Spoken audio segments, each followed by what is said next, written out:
The whole point of email is when we can solve a reader's problem, we're going to have success. And that is true for content. That is true for sales. It doesn't matter what that is. And so many people are not doing that with their email. That was Matt Molen, and this is episode number 183 of the Chopped Podcast.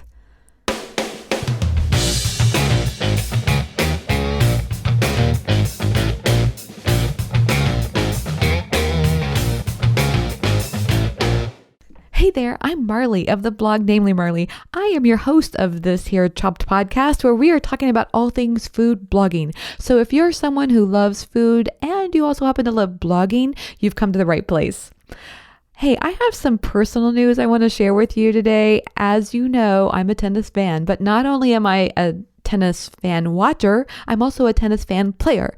And so I just want to tell you this. When you play tennis in USTA leagues, you're given a rating. And my goal has been to get my rating bumped up to the next level. And I've had this goal for quite a while. And I'll be completely honest with you, I've been a little whiny about it. Like, why can't I get a higher rating? I have a good serve. I have a good forehand.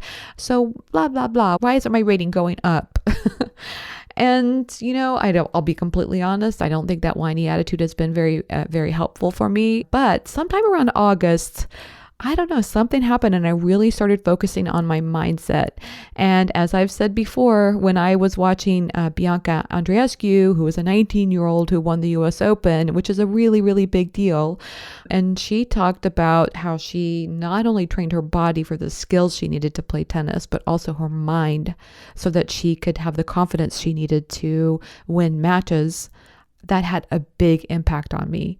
So I had been working on mindset, and then to hear, Andreescu talk about this. And then at the same time, the team captain of the league that I'm on reached out to me and said, hey, if you're serious about really wanting to improve your ratings, there's a tournament coming up and you could play singles in your division. And if you do well, that could help you. So let me tell you, I was not really excited about this idea because when you play tennis and competitive matches, it really changes things. So I could be out practicing with my hubby, Sean, and we just have a really good time and running around and get a lot of great exercise. And I feel like I play really well. And then you get in a competitive match and it's like you forget how to swing the ball. You get really tight and nervous. And then it's like all of a sudden the court looks really small. Like it feels really hard to hit your targets. And it's really crazy, the difference between the two. And so I knew this would be the case and I wasn't excited, but you know what? I clicked on the button to enroll and I signed up and I entered the tournament and I took lessons and I practiced. And it's interesting to me how knowing a tournament was coming up and knowing that I'm focusing on my mindset really helped me improve my practice sessions. I went into my practice sessions with a more determined feeling. I was more purposeful. And guess what? I won my division. Woohoo! I'm so excited. The matches leading up to the final were pretty easy for me. I won them pretty easily, but the final was another story altogether. She was a really good player, and I found myself actually wondering if I had it in me to beat her because it was a struggle. Every point felt like a struggle, but I just kept my mindset positive. I ran down balls and I played the best that I could under the circumstances, and I won. I was so proud of myself, and I was not just proud of the fact that I had, won that match. It was really all the work that I put into it to win that my division, in the tournament. So I don't know, all of that felt really, really exciting, and I wanted to share it with you. But you may be thinking, like, what does this have to do with food blogging? Let's get to the point here, Marley. Okay, well, here's what I've learned about this mindset stuff. It really matters because when I approach my practice with a goal in mind and I envisioned myself, I can't actually envision winning the tournament. I had to envision myself like I imagined being in the match and feeling nervous and actually swinging through the ball and putting together the things that I'd practiced and just staying with the point. And I feel like the same is true for me with food blogging as well. Like I can't envision some numbers improving that I don't have control over, but I can envision myself doing the work and feeling passionate about it. And I will tell you, it has made a difference. There have been times that it's easy to feel kind of about food blogging because it's so much work, kind of a little bit overwhelmed by it all. But with the proper mindset, it's easy to get that excited feeling again and feel passionate about this work. And I think that makes all the difference. I also feel like the similarities with food blogging is you have to focus on the skills you need as a food blogger and improve them. Yes, food blogging is hard and it takes skills in so many areas, all the way from being the business leader and CEO of your company to all the way down to, sharing on social media or how you're going to be sharing and the plan that you're going to be using. There's a lot of details there and there's a lot to cover. And I think it's one of those areas I've heard other people say it on this show that it's one thing that kind of keeps you inspired about food blogging is the constant learning and relearning of skills. In tennis, I needed to learn from coaches. I think the same thing can be true with food blogging. And one of the reasons that it's great to listen to this podcast is you hear other people talking about the skills that they have and how they acquired them. And so that can give you clues on how you can also grow your blog as well. And then, of course, you need to develop the mindset for success. And that, to me, is just envisioning yourself feeling passionate and doing the tasks that you know that need to be done, whatever that means for you. And I also think, you have to create goals. And so whatever that is for you, it may be growing your Instagram account, or it could be growing your traffic, or it could be getting more sponsored posts. Whatever those goals are for you, I think it's really important to envision yourself doing the work to make those things happen, regardless of what the outcomes are. When it comes to developing these skills that you want to be a great food blogger, I believe strongly in the topic of keywords. It's a skill that I have developed over time and have recently spent a lot of time emphasizing it. In fact, Brandy Crawford, she was on the show last week. She talks about the value of keywords. And so she and I would have these private conversations. And through that, I developed my own keyword strategy that really helped me feel like I was moving in the right direction with my blog. And so Brandy and I talked about it and we decided to offer a webinar because we also believe in the value of growing our skills and sharing those skills with others. So if traffic is one of those things, or if SEO is one of those skills that you're considering improving, I think you will love this Chopped Academy Smart Keywords webinar. It's going to be on October 24th at 1 p.m. Central Time. And Brandy and I will be sharing our keyword strategies and how you can use these to grow your food blog from good to great. And of course, we also have an awesome spreadsheet because that's what I do. I love having a spreadsheet to track keyword growth because the thing is, it's one of those things. We got so many things going on that it's easy to forget where I was in one particular post. And I may feel discouraged when I see the number. And then I compare it to where I was before and I realize I've actually made great progress. So these spreadsheets are greatly developed. There's a lot of automation and formulas that have been used to make these really complicated spreadsheets super user-friendly for people who maybe not as familiar with using spreadsheets. So if this is something that you're interested in, learning new skills to grow your food blog, I want you to go to chopped.academy/smart. Go there today to learn more about this exciting webinar and how it can change your food blogging game. Okay, on to today's guest. Today, I'm talking with Matt Molen. He is with the site Email on Autopilot. Maybe you've heard of him. I know a lot of really great food bloggers who have worked with him to create a winning email strategy. And guess what Matt and I are talking today about? We're talking about the email growth mindset. Yes, here we go with the mindset term again. But really, it is so important because email growth is one of those things that, we have so many things on our plate, as I mentioned before. And so it's easy to kind of forget about, we kind of put our email off to the side, like, oh, I'm going to get to that someday. Well, Matt Molen has really figured out some ways for how you can use your email, your site to grow your traffic. I was excited to talk with Matt because email is an area where we all have so many questions, like how many emails can I send before it's too much? Or, like how do I grow my email list?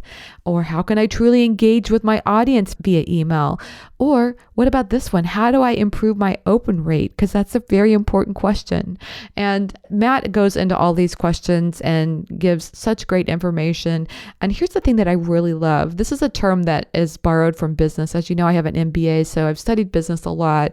And oftentimes in business, they'll encourage a business to focus on their current customers. In other words, it costs probably, I think I've read anywhere from 4 to 5 times as much to acquire a new customer as it does to, basically foster the customers you already have. And that's a lot of what Matt is talking about today. And that is, how do you use the people who are coming to your site for whatever reason they're there, and how do you get them to basically convert to be a part of your email list, which, obviously means they're interested in what you have to offer. I think this was just golden conversation. There's so much rich and informative and action-packed information in this discussion today. I can't wait for you to hear it. So let's get straight to it. Here's today's featured discussion with Matt Molen. Hey everyone, I'm happy to have Matt Molen. Matt is the creator of Email on Autopilot, and that's a course for content creators to transform their email newsletters. Hey Matt, welcome to the Chop Podcast. Thanks, Marley. Glad to be here. Well, I am so glad to have you on the show because, everyone talks about email. It is the thing, right? It's the thing to change your business. So I am really looking forward to talking with you about how that happens. Fantastic. It's a passion of mine, and I've got some really cool things that I've been working on that I'm excited to share. Well, this is like a thing for me because I feel like oftentimes bloggers, we're all out here independently in our own little, worlds trying to create this stuff from scratch. And I think the more we can talk to experts who know how to do this stuff, that just makes sense. Why recreate the wheel? Absolutely. Yeah, I agree. The first thing I want to ask you though is like, what caused you to create this course? Because, what background do you have that makes you go, I think I'm going to help people do emails? Yeah, that's a great question. I have been working with small businesses my entire career, over 20 some odd years. I don't want to date myself there, but I most recently, the job that I had prior to doing this was I was the chief marketing officer for a small startup that grew and grew and grew. We were a daily deal site during the height of daily deal sites. And Wow. we had zero money. We had zero investment. So we were 100% bootstrapped. We needed a way to make sales and bring people back to the site over and over again. So I very quickly learned the power of email marketing, segmentation, personalization, what to send, how often you can send. I tried everything. And we were doing sales that I could directly attribute to email of over $10 million a year, and did that for quite some time. Wow. Now, then I got interested in the whole blogging world. I started my own website and made friends in the blogosphere. And a couple of them said, "Hey, tell me how you do this. How do I do email?" Because my wife and I set up a website, and after 2 years' time, we had 40,000 email subscribers. So from Wow. launch to 2 years later, we had 40,000.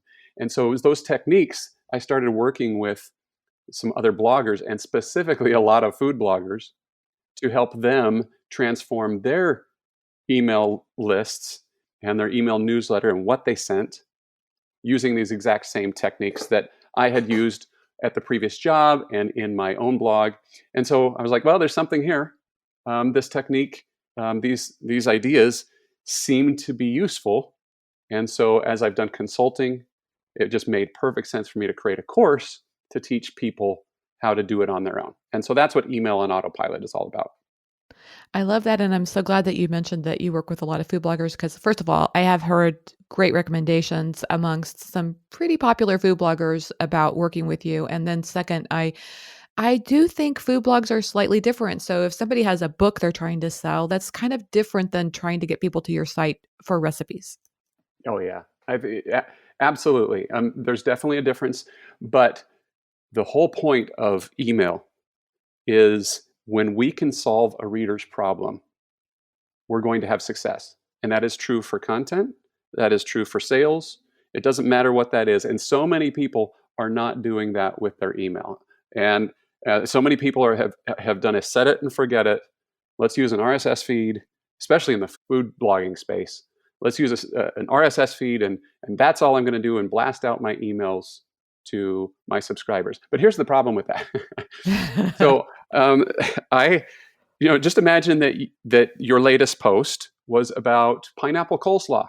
Yes. Okay, That sounds good, by the so way. yeah, delightful. I've never heard of it, but Yeah. it's probably fantastic. So your reader on the other end is lying in bed, and she gets this email at whatever time it is, or she's getting ready for the day, and on her phone, and the subject line is pineapple coleslaw. Well, when was the last time you ever had a hankering for pineapple coleslaw, especially in the middle of the busy rush of getting prepared for your day, and Right. sandwiched in between your Banana Republic and Anthropology emails? Pineapple coleslaw does not jump out there and solve a problem for me. And so I think Right. that's one of the problems that we have. It's very, very frequent challenge that people have is they're just turning on the RSS feed and they're letting their latest thing be the representation of what they have, and there's no context for how that actually helps the end reader. Well, Matt, I'm happy to be your case study because I actually was going to tell you that that's exactly what I was doing for a while. So let me just say the very first thing that I did wrong was I had an email newsletter list that I was so afraid of that I didn't do anything with it. So I was paid money to maintain an email newsletter list, and I did squat, zero, nothing. Sure. And then somebody said, well, just at least do this automated, RSS, like you said, where basically any new posts that I had during the week went to somebody once a week as, boom, boom, boom. Here's what happened this week on Namely Marley. Well, I mean, that was great. At least I was doing something, but I almost think it was slightly better than nothing because, I had a low, eventually it turned into a low open rate, and it was really not great. You know what? I will agree with you. It is definitely better than doing nothing. Yeah. And you've got diehard fans Yeah. that the way they got onto your list was they're subscribe for all my recipes. So for them, that's wonderful. So I wanted to talk today a little bit about how do you actually get more subscribers, and this concept of, because this leads right into that, with this concept of the subscribe form and what we're putting on our website. So often I see, and even if they're doing a pop-up or it's a sidebar or it's embedded in the post, don't miss a recipe, send me updates. But if you're, and that works for your, like I said, for your truly loyal fans. It works for your mother and your ex-boyfriends that are following your every move, right? They want to know what everything that you're up to. Yeah. But for most people, think about the people that are landing on your website and how they got there, especially in the food world. Okay, so they Googled something. It's dinner time. They Googled it. Google is a wonderful online cookbook, isn't it? Google sends them to your website. Boom, they're on your Yeah. website. They enjoy the recipe. They may even make it. They may even love it.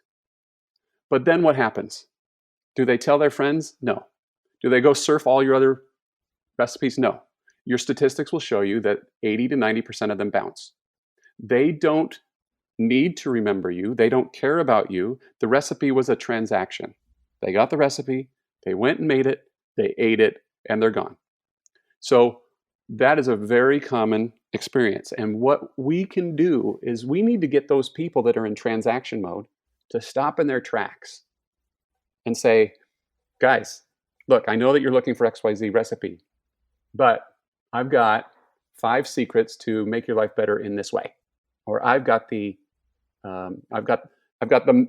next thing that you need, and I will solve your next problem.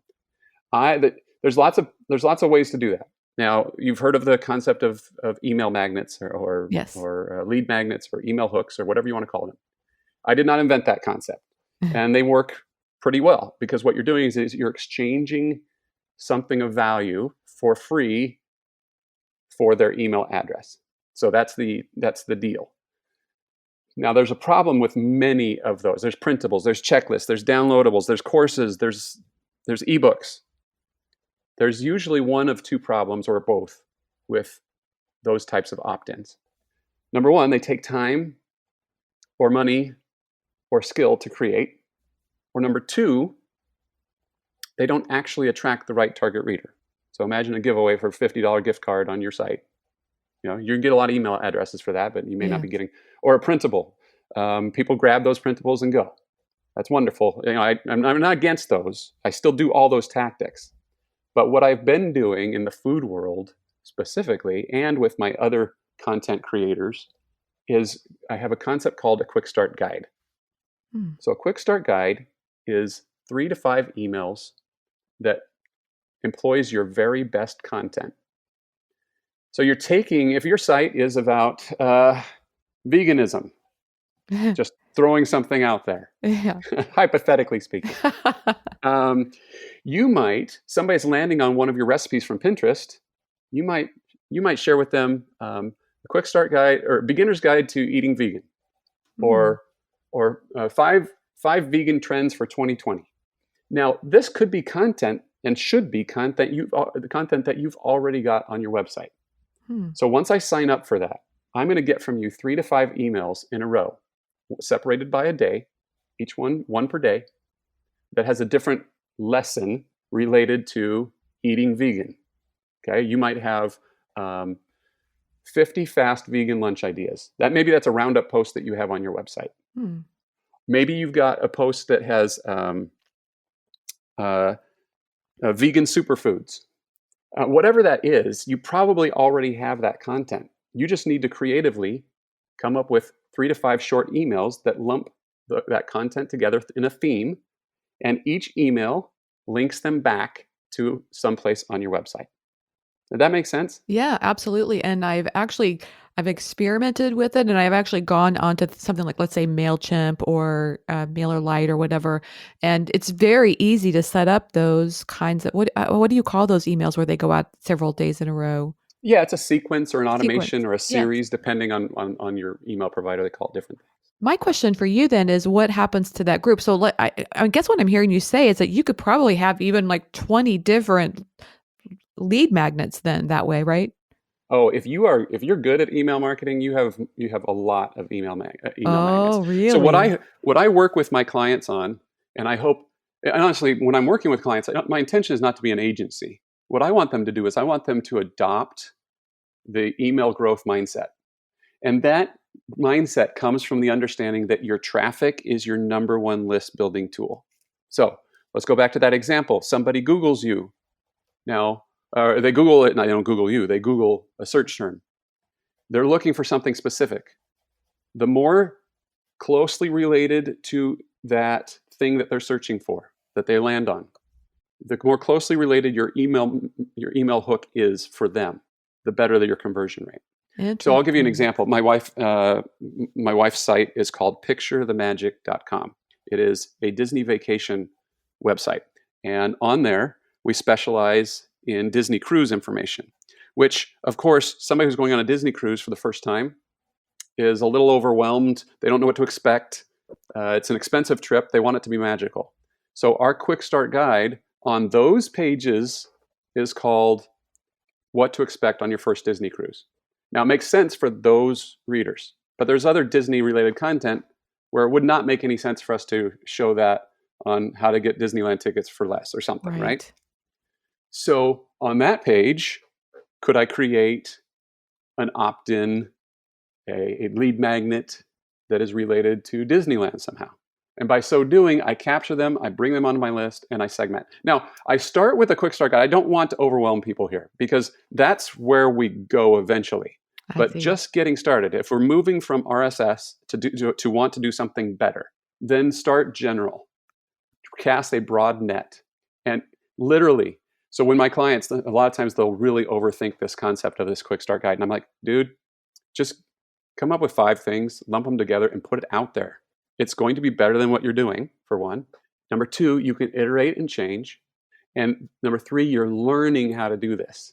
That's the most important part, is learning how to set this up, both the strategy and the technology side.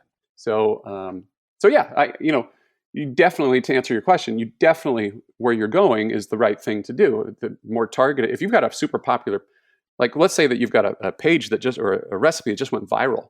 Maybe it's about tofu. Yeah. Maybe the sesame tofu recipe goes viral and that page just blows up. Well, what would be an opt-in that you could quickly create for that? I see. You could do 5 tofu trends for 2020. Right. Boom, right there. And they're like, okay, well, because if I'm on that sesame tofu recipe, well, it tells you that I'm into tofu. Right. Otherwise, I wouldn't have clicked on it, right? That's right. Yeah. And so if you can serve me, now somebody else that might be coming to your, other plant-based stuff may not like tofu, may not have a taste for it. Maybe is looking for plant-based desserts. So I wouldn't want to do the tofu guide on the dessert page. as your general thing. That's right. Yes. Exactly. That makes sense. What I'm hearing you say, Matt, is that this sounds very business 101, but we're applying it to food blogging. And so in sales, for example, they say the best sale is from an existing customer. And what I'm hearing you say is like um, our traffic could be coming from our existing traffic. Does that make sense? Like, in other words, you're Exactly. saying grow your Yep. email list so that you can target the people who are already coming to your site. That's what I had to do with that bootstrap business. It's what I've done on my small fledgling blog that, now has a respectable Alexa ranking, and all those things. Had to do that, and I did that with email when there is no SEO coming. When there was, taking whatever traffic is getting there, at whatever size you are, and reach out and put your arm around your shoulder. The concept here is imagine that you have this outlet at the outlet mall, and you're giving samples out of your skin cream or whatever, and they take it, and then you say, okay, I know that you love how that feels and it smells good. Let me put my arm around your shoulder and let me show you in my big store of stuff. Let me show you what's next. You need this moisturizer, Yes. right? Right. I mean, it's because they're not going to do that. They're going to land on sesame tofu. They're going to make it or not, and they're not going to remember you. Right. I'm sorry, that's a little brutal. Oh, no, it's true. But remembering namellymarley.com it's a big ask. Yeah. And we all have that problem. Right. Especially in a world where all they have to do is go to Pinterest next time. All they have to do is go to Google next time. They don't need to bookmark anything anymore. Well, and especially in this world where I feel like, like I'm trying to think, is it Seth Godin that talks about the purple cow, or Mm-hmm. there are some ways you can stand out but sometimes I feel like in food blogging in particular, you're not always rewarded for standing out too much, because then your recipe's not doable, or so I think you're right. There's you got to find ways to be memorable within the rules, I guess. And let me give you another, food for thought. Okay. I think everybody already knows this. Everybody already intuitively knows this. But whatever your traffic source is right now, it's not guaranteed. You don't own it. We are all beholden to in this industry, we're beholden to two major companies: Facebook with Facebook and Instagram, and Google with Google and YouTube. So, of course, there's Pinterest in there as well, Yes. but we don't control any of that. Right. So what can you control? Man, you do not want to miss out on wherever the traffic is coming up from right now, to take that opportunity to build that loyal superfan, because I guarantee you that there is somebody else out there right now that is starting a tofu-based website. They're going to take over all my tofu. Yeah. It's going to take over all your tofu. Yeah. Of course, that will never happen to you, Marley, but it's a hypothetical. Yes.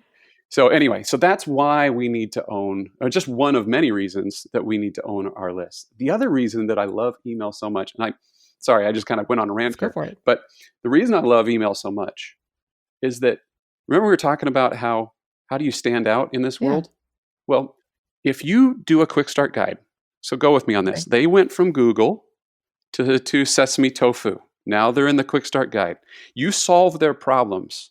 One problem per day for 5 days. They gave you permission to be in their inbox for 5 days in a row. Over that time, they start to get to know who Marley is. They start to remember your name. Maybe they even start to recognize your logo. They go from not knowing who you are to, by the time you're done, going, okay, she's legit. Yeah. She's got helpful stuff. Now you can use that same concept of using email automation to create a journey for your reader that you control. So what we're doing right now, so many of us, is we're sending the latest in our emails, not the greatest. Interesting. A la pineapple coleslaw. Yes. Okay. If I'm a food blogger and I just recently did pineapple coleslaw, I guarantee you that there were hundreds of recipes I did before pineapple coleslaw. Yes. Right. Yeah. So what's the best of Namely Marley? Can you take the evergreen stuff, put it in an order that makes sense, and one email per week, send them the very best that you have? I call this the Forever Series. This concept is pure gold for anybody who adopts it, because what you're doing is you are outlining a journey for your reader. You write the emails one time and you put it into an automation. Now it has to be evergreen. Christmas cookies don't work here. Yes. It has to be evergreen, so that it can be email number one, regardless of whether it's March or July or Christmas. Right. Number one will always be email number one. Then the following week, they get email number two in the series, which is another great classic best hit from Namely Marley, and so forth. What you're doing is you're giving them your best. They're falling in love. Going back to Picture the Magic on the Disney Cruise series, once they complete that quick start guide that I told you about, Yeah. the very first email that they get, and again, doesn't matter what time of year it is, the title is, or the subject line, the most powerful Disney cruise tip I ever learned. And it is legit the best tip that my wife has. It's the best piece of content in our entire site, and it's email number one. We give that for the same reason that we wear our best clothes and put on makeup on a first That's date. right. You got to put it, yeah, you got to make a good first impression. Make a good first impression. We want that stickiness so that they're like, holy cow, this Alicia, her stuff is legit. Yes. So that's called the Forever series. So just think about that. I'm thinking Quick start about it. guide. Okay, Matt. So what I'm hearing you say then is like, what I love about this is that I could sit down over a weekend and write out this whole Forever series. Like, let's say they get it once a month or something, and it's done, and people sign up for it, and then it just takes off. I don't have to do anything with that. That's exactly right. And by the way, you can email a lot more than you think. Oh, really? More than once a month? Yeah. Oh, absolutely, absolutely. My food bloggers, I've got them on a 2 email a week program, whereas one is a Forever series, one per week, and one is a broadcast, which is more, what's happening right now. It's Labor Day weekend, guys. What are you grilling, or your, Yes. what are your, it's Thanksgiving. How are you using your Instant Pot for Thanksgiving? Yes. That kind of stuff, right? I love that. So a person, a blogger could have several series. Like one could be holiday cookies or whatever. That people could sign up for individual series like that. Oh, absolutely. I mean, you could do that both as a quick start. Yeah. You could also offer that to your existing list. It's up to your imagination. Again, I don't want to get too detailed about the specifics, but you can create your reader's journey. If that's the journey you want to create for them, this automation will do that. And once you start writing emails that are less about you and about what you just posted and are more about what problem can you solve for your reader, you have a magical transformation. Wow, this is like a mind blown moment. That's really huge. I never even thought about it. In other words, I think it's in our mindset to kind of just go chronologically like this. Like you said, I just did pineapple salsa. That's my latest post, or coleslaw. Sorry. So, I have to lead with that. But I think what I'm hearing you say is no, lead with your best content. Yeah. Your newest is not necessarily your best. Your latest is not your greatest. I have, and the revelation, I actually did this, and I illustrate this, and I've got this free, anybody can take this. This is not a sales thing. There's a free series of videos that explains how to do these things that I talked about. It's called Email Jumpstart, if you want to go check that out. But in one of those, I illustrate the Forever series. I was following this guy named James Clear. So anybody knows James, he's all about habits and form and achieving an achievement. And so I loved his stuff. I found him, I signed up for his list, and I was getting these emails, and they're fantastic. I mean, and what that looks like to me is that James that day sat down and typed up this email that is just, rocking my world, Yes. one after another, once a week. I'm like, man, this guy it never ends with his depth of his content. I went back and looked. I signed up in July of 2017. I went back and looked.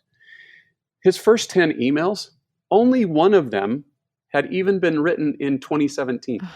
The rest were 2013, 2015, Wow. 2016, and so forth. He was just making use of his best content. It's the greatest hits. It's why, it's why artists play their best stuff at concerts. It's what made them great. So what's made you great? Put that in front of them. Oh, that's great. And then also hearing you talk about having all these different lead magnets on your site, I imagine that helps your email grow tremendously. Oh yeah. So I've had, just like everybody probably, on personal businesses, I've had ups and downs with traffic. I've been victim to the Google algorithm changes. I've slacked on keeping Pinterest up to date from time to time, and then so the traffic has Yeah. dipped at different times, and then it's comes back up. It's this roller coaster, it feels. But what has always been there is I can count on a regular, steady flow of traffic, of people finding out, stuff that I wrote 2 years ago. They're just discovering it today, and traffic is coming back to it thanks to my Forever series. I like something that you said a minute ago that you can create a lead magnet that's similar to the search that landed people on that page in the first place. So, like, we were using, I think, sesame tofu as an example. So, if somebody searched for sesame tofu and they end up on that page, then it seems pretty, pretty intuitive that it would be a great one to offer my tofu guide on. Where do you buy tofu in the supermarket? Or it has answer all those questions. But what if something is not so intuitive? Do you have advice for people on how they can figure out how they can answer the best question for their audience? I'm going to. I guess I'd have to see what that example was, and I think most people just aren't thinking about it deep Yeah. enough. Because if you published something that went popular, that means that there's search volume out there for it, or there's a response to it in a Facebook group and it went viral or something. So that usually means that it's scratching somebody's Yes. itch. It's just you haven't identified what's the Right. itch.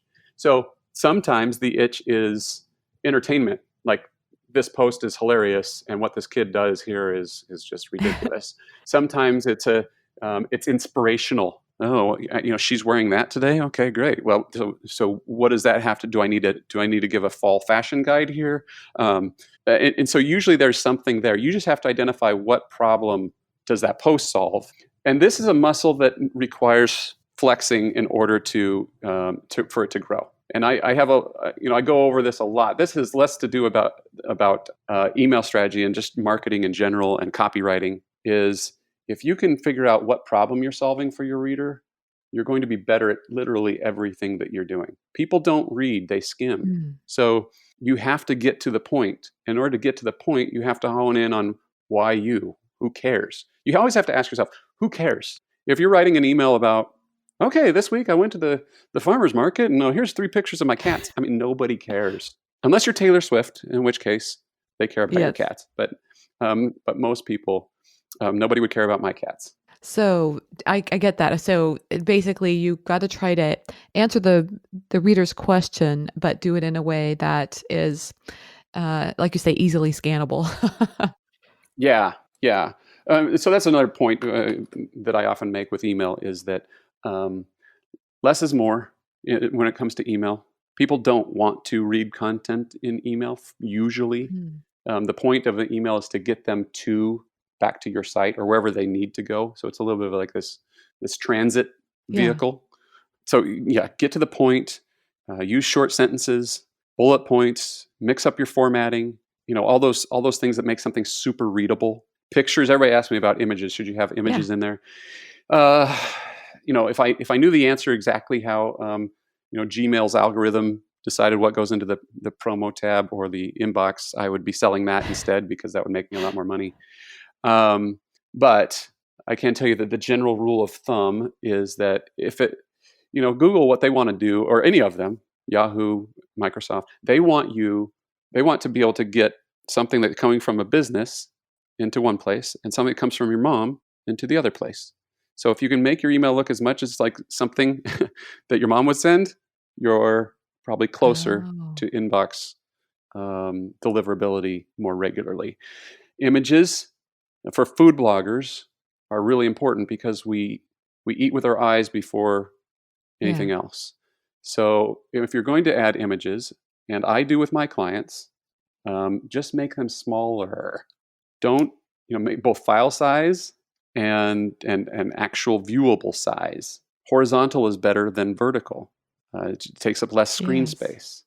Don't put in there something that's over 100 kilobytes in Yes. size, because even those email providers are going to look to see the kind of the overall, I call it the weight of the email. That's another factor that I've heard that they use is, big images are usually, and tons of them are usually associated with promotional activity. So And Does that also then, like, for example, you would probably not want to have an email with a branded logo at the top. You'd probably maybe have that underneath your name instead of leading with that? No, I do that. I don't have a problem Okay. with that. Just don't make the file size of the image be huge, right? Just be smart about, in the same way that you do it for site speed. Be smart about it for your emails as well. But I don't have a problem with a branding logo at the top of the email. So, Matt, let's go back to a little bit here to I love what you're talking about. I love this idea of having these different lead magnets and things like that. Could that possibly mean, though, that the same individual is receiving several different emails? And do you need to be concerned about that at all? If they sign up for it, then I'm okay with sending it that way. And that's usually how that happens, is that they want all of the Yeah. things. So, um, so let's say that, for instance, you have some sort of beginner's guide uh, to eating Yeah. vegan, and then you also have on your tofu WordPress category, you have the tofu 5 tofu trends for 2020. If somebody was surfing around and found both of those and signed up for both of them, then yes, they would probably be getting both of those at the same time. In which case, I'm not going to fret about that too much, because they signed up for it. They Yeah. want that. But so on the back end, what happens after that, I think, is where you really need to think it through. And but again, you with today's, without going into too much detail, with Mailchimp and ConvertKit and ActiveCampaign and all the and all those, you can typically create these journeys based off of whatever logic you want to have happen. So, okay, I want them to complete this one, and then it triggers this other thing. Oh, If they do this, then that dumps them into that. And I don't mean to overwhelm people no. with that. I mean, that sounds complicated. It's just more of, if you'll take the time and map out the journey for them, you can create it in today's software. But let's go back to the basics. Most people, that are probably listening to this, probably just have a real basic email experience, and they're probably going to be well served by getting a quick start guide out, and then getting a forever series out, and planning out your broadcasts, some smart broadcasts. And if you do that, you are going to have a dramatic change in your email I results. imagine that would also improve your open rate as well, wouldn't it? Because now they're getting, instead of getting these automated emails or no emails at all, like like I used to do a couple years ago. Now it's really more of it feels more like a personal experience. And if you are identifying what problem that you can solve for them, and you're working on your subject lines to articulate that, then absolutely, you're going to have better opens and clicks. I love that. And now, do you also, um, so I'm so used to just the old automated, even automated or even just individual campaigns. Are you able to, in these series, to go in and look and see what the open rate is for those series too? Yes. Oh yeah. Today's software, yeah, it's pretty cool what you can see, and you can check out performance by individual email or campaign, or the whole Nice. series. Or, I mean, there's a lot of cool things you can do. What I like about that though is because then you could say, rather than feeling like, okay, I created this campaign and this is what I'm sticking with, you could actually go in there and edit it and say, well, people aren't opening as much as I want. So I'm going to change the subject line on this email and see if that improves it. That's absolutely what I recommend people do. Is you should go in there and check it once a month. How are we doing on this? And if usually what you're looking for in a sequence, you're going to have a natural decline in Yeah. a series. People were looky loos to begin with. Is this Marley person really for me? I don't know. And then, so the open rates are going to be higher at the beginning, and then they're going to drop down. What you're looking for are dips and valleys. And if you have one that is, you've got a 30% open rate, 30% open rate, 28% open rate, 22% open rate, and then it pops back up to 26. Okay, what happened there? Well, that 22%, that looks like one where we could fix that subject line or try something different. Yes. And so that's what you're looking for right now. What I also like about this, Matt, is that I can just envision the whole year, and I could see in January it's people are trying to get healthy, and I have a whole bunch of super healthy recipes, and I can cater to that audience. And then during different times of the year, like summer, I could have some vegan grilling recipes, or you could just cater to the different times of year. Absolutely. People, so instead of, it goes back to the latest versus the greatest. Solve their problems where they are right now. So when we're planning out broadcast calendars, I call anything that's not in that evergreen series a broadcast. Okay. So when I'm planning out a broadcast calendar, I'm looking, what is my reader thinking about right now? So as we record this, it's the beginning of fall. We've got a lot of people that are thinking about back to school or the change in the weather or pumpkin spice everything or Yeah. Thanksgiving's coming out or whatever it is, right? But if you put yourself in their shoes and then say, okay, back to school. Well, you know what? It is really tough to do dinner time when we got all the school activities and homework and everything. That school uh, schedule is crazy, so dinners are hard. So how do I make dinner easy? Well, I've got these 5 recipes that you can make in 5 minutes or less. Boom. There's an email that you could send in the fall or right after school starts up, or like you were talking about, January, everybody's back to getting healthy. Obviously, that's a great time to take your recipes that are related to that and serve them up to her. And it doesn't matter if you wrote this recipe in 2014. It doesn't matter. It's still new to her. Yes, and what I love about this is I feel like oftentimes we're on this constant new development of content treadmill, and this kind of jumps us off of that. Like, yeah, please go ahead and create new content if that's what you want to do, but what about also capitalizing on existing content? And this is a way of doing that. Yeah, it brings back stuff that may be collecting dust. There's actually, I'm not an SEO expert, but it has been postulated. That was a big word. I like that word. Yeah, I'm going to use that on more. Postulated.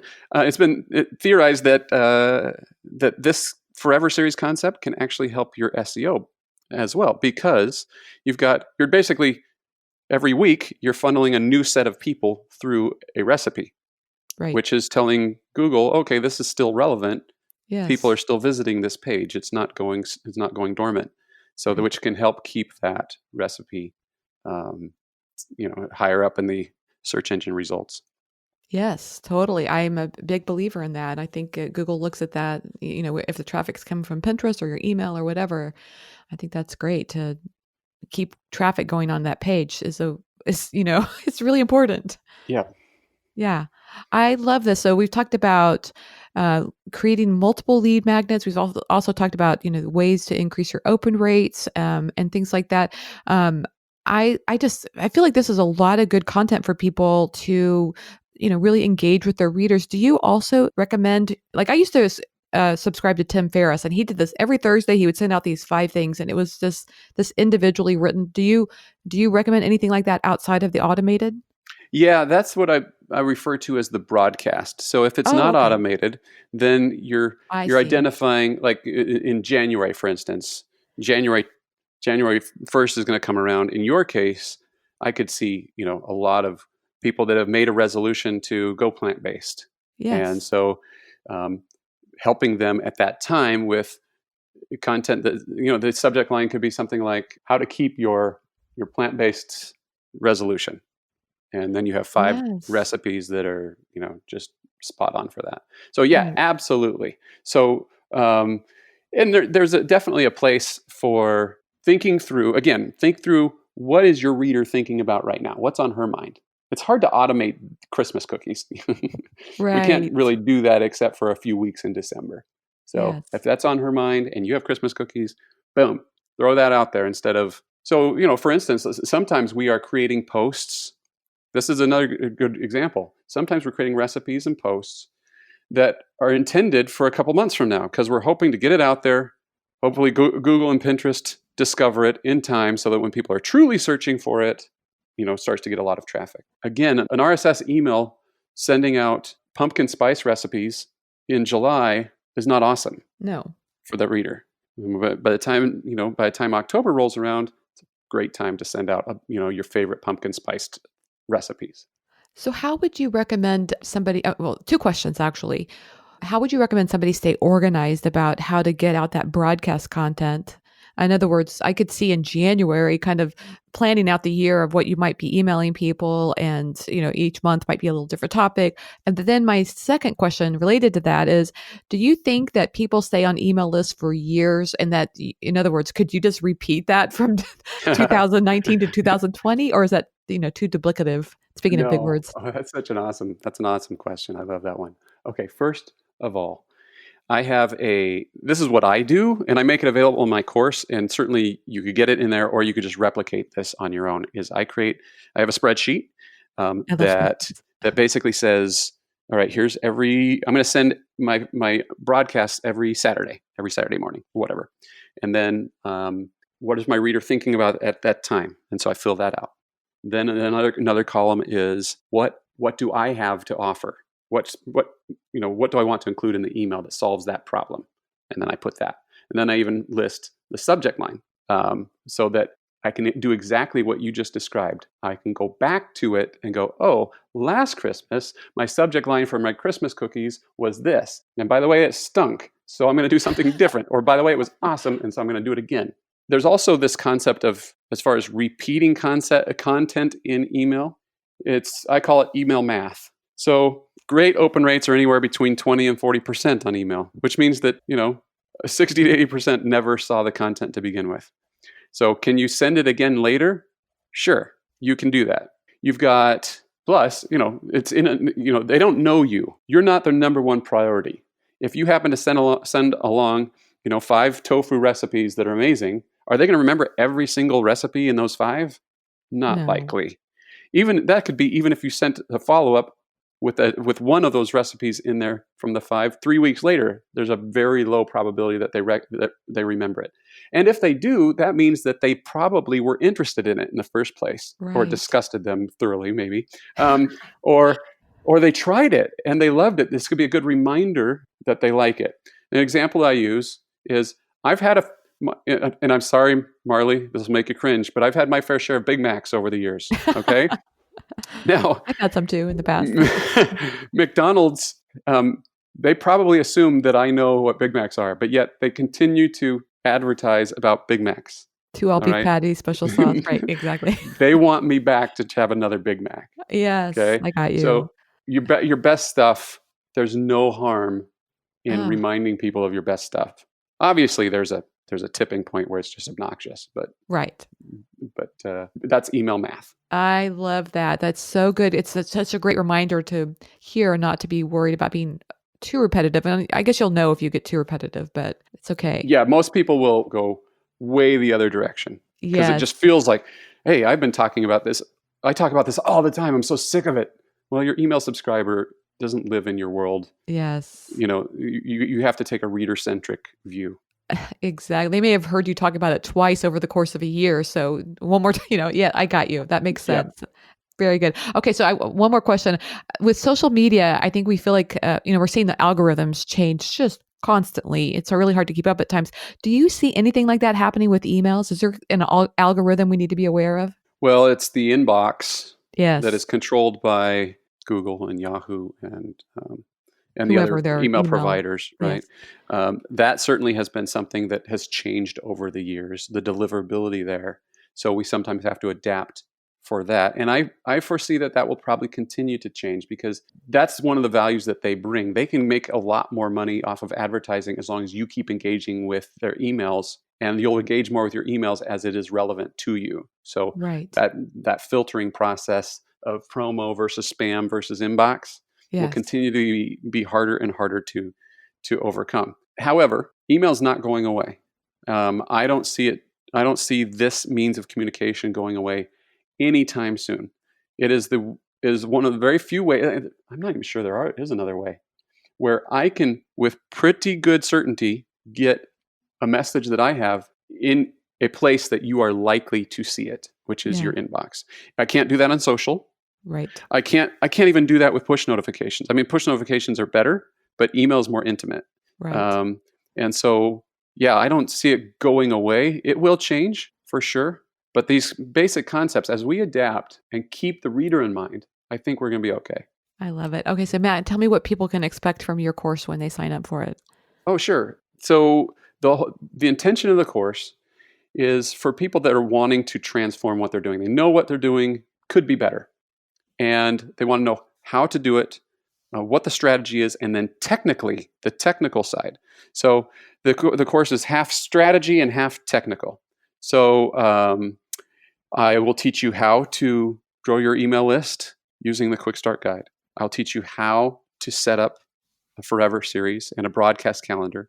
There are modules in there that talk about how to write a great email that will actually get opened and clicked. Mm. There's information about the GDPR laws, and there is information about how to prune your list. I will give you insights about how to do even more automation and segmentation if you want to do that. That's kind of, start graduating a little bit into that. Yes. And so the whole idea is to make it simple step by step. And I promise you, anybody that takes this and does what I've outlined, just follows the steps, you will have a completely different email strategy where you will feel in control. You'll feel connected to your readers. They're going to start replying back to you with questions and thank yous that are going to blow your mind. I'm not overselling that. That is one of the things that my clients and my students love the most, is that they all of a sudden get a connection with somebody that's on the other side of the computer beyond just a comment on a social media post or a comment on a recipe. That's what we're all here for, right? We're trying to make those connections, and it's great. So, Matt, I have a couple of questions I like to ask at the end of the interview. Are you game? Absolutely. Okay, tell me about your favorite food. This is a food focused group here, so they want to know. Right. So if I had my choice, my perfect meal would be a very greasy burger with lots of cheese, and probably end it with a cinnamon roll from Cinnabon. Oh my God! Yeah. What about French fries? Well, sure. I mean, that kind of goes without saying. That's got to be there, but. But obviously you're not able to have that all the time. That's just like something. It's a favorite, right? No, yeah, that's right. Just every other day. Well, I'd be with you on if it was a veggie burger. I love that. Yeah. And French fries. Oh my God, they're just the best, aren't they? Yeah, my wife is addicted to the things. It's a problem. She's what? She's addicted to French fries. It's a real problem for her. They are a problem, but they're so good. And the Cinnabon, oh my God. Talk about rich. That's good stuff. Yeah. What's the favorite app on your phone? I have a fantasy football app. I am a fantasy football junkie. So if anybody has any, start, sit, or trade suggestions, send them my way. I can always use those. I used to be on a fantasy football team a long time ago, but they're fun. Oh, yeah. Yeah, I love it. Okay. Do you have any time for TV at all or reading at all? And if so, what's your favorite? So I will catch a little bit of a Netflix series here and there. Right now, I am binge watching Parks and Rec because I didn't watch it when it was out, and I'm just, cracking myself up as I'm watching that. Additionally, my family historically has watched Survivor. That's something that we just sit and watch as a family, and it doesn't get old to me because the interpersonal dynamics are in such a stressful environment are fascinating. Yeah. So those are probably my TV pleasures.